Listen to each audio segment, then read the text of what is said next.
أعوذ بالله من الشيطان الرجيم بسم الله الرحمن الرحيم وإذا لقوا الذين آمنوا قالوا آمنا وإذا خلوا إلى شياطينهم قالوا إنا معكم إنما نحن مستهزئون الله يستهزئ بهم ويمدهم في طغيانهم يعمهون আল্লাহ সুবহানাহু ওয়া তাআলা অত্র আয়াতের মাঝে মুনাফিকদের বৈশিষ্ট্য তুলে ধরেছেন যে তারা যখন মুমিনদের সাথে একত্রিত হয় তখন তারা বলে যে আমরা ঈমান এনেছি।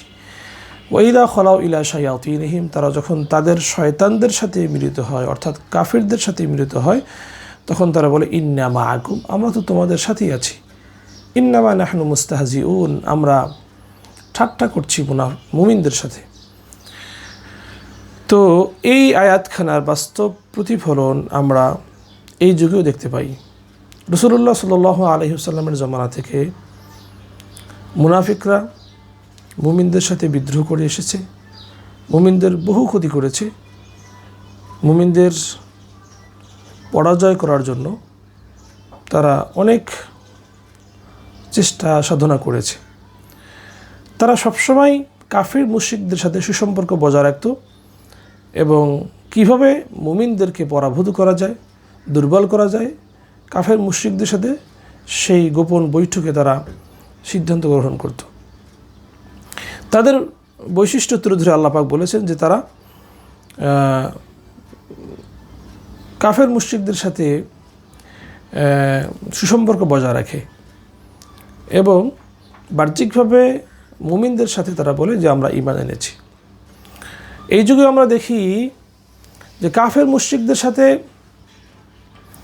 সুসম্পর্ক বজায় রেখে মুসলমানদেরকে মাঝে মাঝে একটু স্টেটমেন্ট দেয়, মাঝে মাঝে একটু বিবৃতি দিয়ে বলে যে এটা করা উচিত নয়, এটা করা যাবে না, এটা ঠিক হয়নি। অথচ তারা কাফির মুশরিকদের সাথে ঠিকই সম্পর্ক অক্ষুণ্ণ রাখছে, সম্পর্ক তাদের ঠিকই রয়েছে। তারা যদি শক্ত ভূমিকা রাখত তাহলে কাফের মুশরিকরা মুসলমানদেরকে মারার জন্য সাহস করত না, তারা মুসলমানদেরকে মারতে তারা কখনোই পারত না।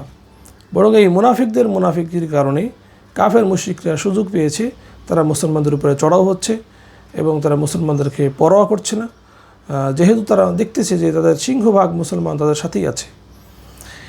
এই জন্য রাসূলুল্লাহ সাল্লাল্লাহু আলাইহি ওয়াসাল্লামের জমানা থেকে শুরু করে এই যুগ পর্যন্ত মুনাফিকদের চরিত্র সেম আছে, যে তারা কখনোই মুসলমানদের স্বার্থ সংরক্ষণ করার জন্য বা মুসলমানদের স্বার্থ সংশ্লিষ্ট কোনো কাজে তারা কখনোই ভূমিকা রাখে না। বরং তারা ওই কাফের মুশরিকদের শেখানো কিছু বক্তব্য তারা দিয়ে নিজেদেরকে কোনো রকম সেফ জোনে তারা আবদ্ধ করে রেখেছে। তো আল্লাহ সুবহানাহু ওয়া তাআলা এই ধরনের কাফের মুশরিকদেরকে আমাদেরকে চিনার তৌফিক দান করুক এবং তাদের থেকে আমাদের ঈমান, আমাদের আকীদা, আমাদের দেশ, আমাদের সমাজ রক্ষা করার তৌফিক দান করুক। আমিন। আসসালামু আলাইকুম ওয়া রাহমাতুল্লাহ।